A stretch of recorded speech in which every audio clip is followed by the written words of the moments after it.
What is going on, guys? So today we're back with another video, and as you guys can see, I actually don't have my cord, but we actually have the other cord behind me. Reason being today is because we're actually going to be installing a 12-inch subwoofer. A couple of days ago I ended up redoing some of the wiring in my car. So if you guys remember, a long time ago when I first did the subwoofer install, I actually ended up using this wire right here, which not too sure what brand wire this is, but recently I decided that I kind of want to start sticking to one brand. The brand that I stuck with is Kicker, so I went ahead and bought Kicker's wiring, replaced all the wiring in my car with just pure Kicker. And now since I have a little bit of wire left over, I guess I might as well just use it and not let it go to waste. So I'm going to go ahead and put it in my dad's work car, so that way he at least has something to, oh, I almost fell back. So that way he kind of has a little bit of a, I guess, an oomph to his music now, because he's going to have a 12-inch subwoofer. It's nothing too crazy. But I told him I was going to do it, so I'm going to go ahead and put it in there. I'm also going to show you guys how exactly I do it, because I think my video wasn't too clear, but it's really simple, guys, on a solid sub.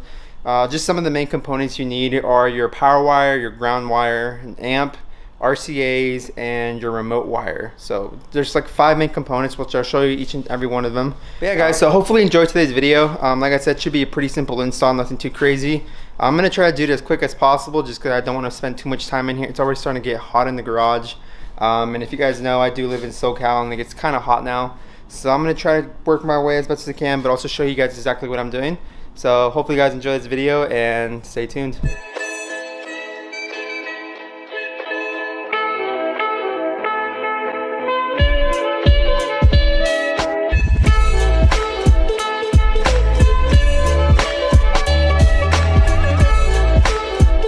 So this is a sub I'm going to be adding. As you guys can see, it's a 12-inch Kenwood subwoofer. Nothing too crazy. I've had this in the garage sitting for the longest time.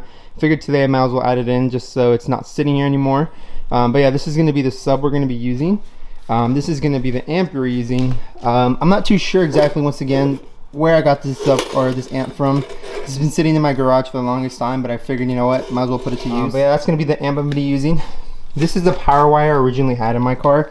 So as you guys can see, I'm not even too sure what brand this is, but it is a 4 gauge, which I believe you should be maybe even be able to use an 8 gauge if you're just doing something as small as that sub. But I'm going to put a 4 gauge in there just in case in the future, if he does want to upgrade amps and subwoofer, he has something to use, and we don't have to replace his entire wiring again. So this is the power wire. With the power wire, you do need a fuse, which usually comes with the power wire kit. So this is the fuse that's in there now. And then this is going to be the ground wire I'm using. RCAs are right over there. And then what else? Oh, this is actually the line out converter right here.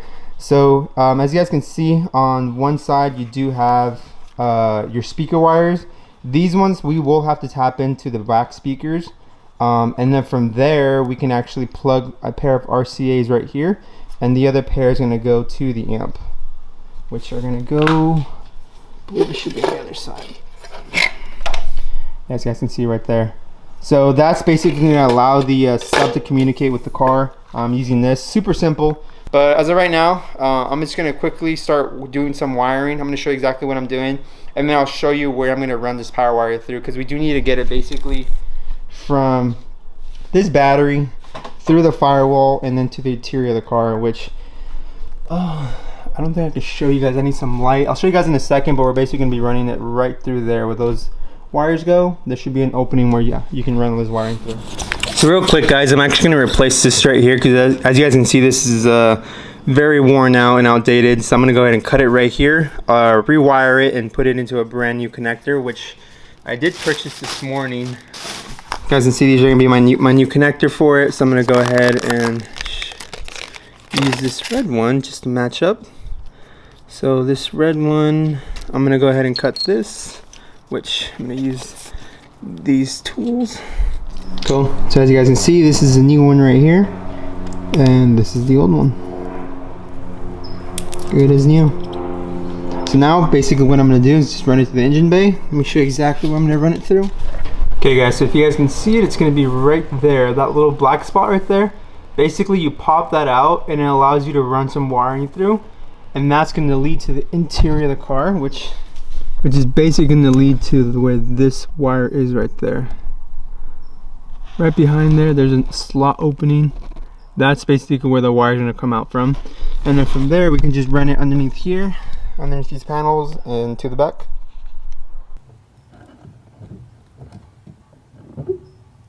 So as you guys can see, that wire is officially through. So now all I have to do is just pull it through, which that should be enough for the first part. Let me go ahead and align the other side and I can pull it all the way through. Cool, so as you guys can see, power wire is through. I'm gonna go ahead and try to tuck it in through there. So that way the only thing you can see is just this, which not too exactly sure I'm gonna put this yet, but yeah, power wire's through. So next thing I'm gonna do is just run all the power wire through the interior of the car and through the panels. So you can see that on my wiring right here. What I'm basically gonna do is the same thing as my other car. I'm gonna run it down through here, underneath through there, comes out through here, and then through the underneath of this panel. Alright guys, so now that we got the power wire through, as you guys can see, there's virtually no wire showing besides this part, but obviously with the seat being pulled all the way back, that's why you can see it. Ran the power wire there, took the seat out. By the way guys, seats are super easy to take out under each side. There's actually this tab right here. You just pull it and the seat comes out. So I recommend doing that because it's going to save you a lot of time and effort. But yeah, so once you get that, you can run this wire basically underneath the seat. Make sure you guys give yourself some playroom because obviously you don't want the wire to be super stretched out. And then as you guys can see, my power wire is through, which is basically just enough for me to reach to the back. Cool. So that's going to be the first part. Second part we're going to do is run the remote wire, which is that cable. You guys take a look at the back of the amp. There is one that says battery, remote, and ground. We still need to do our remote and our ground, so we're going to go ahead and work on remote next. There's kind of two ways you can kind of do it.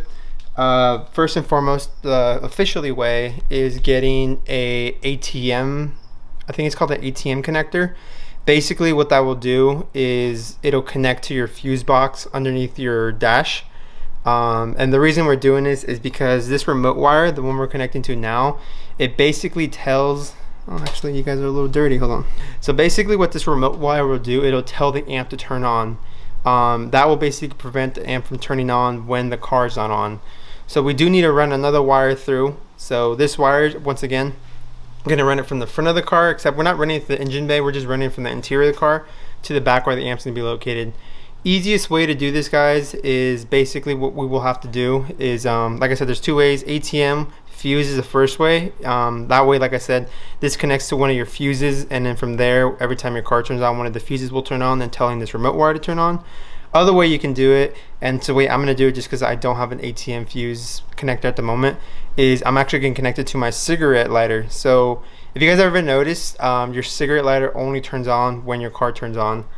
So basically what I'm going to do is I'm going to take this wire that I just had and connect it to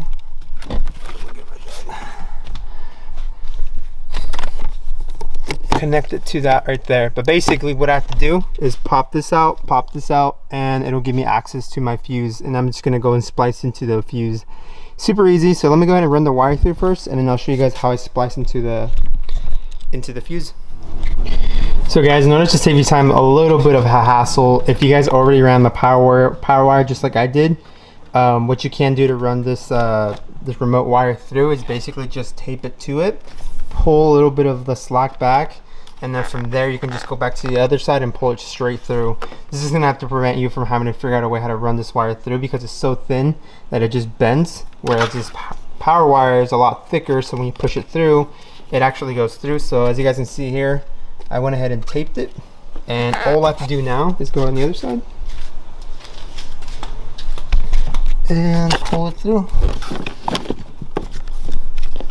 Just like that, my power wire's through. Boom, easy.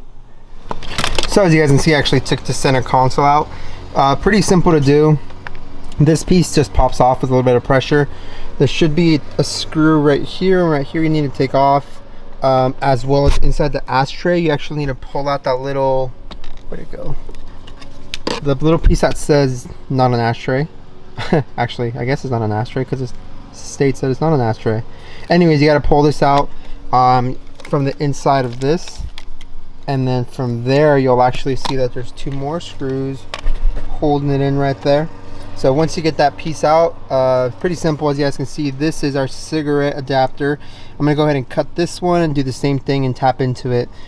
They do sell these, instead of having to use these connectors guys, instead of these ones, They do sell some actual connectors that basically crimp onto the wire and then give you the opening to connect into your connector.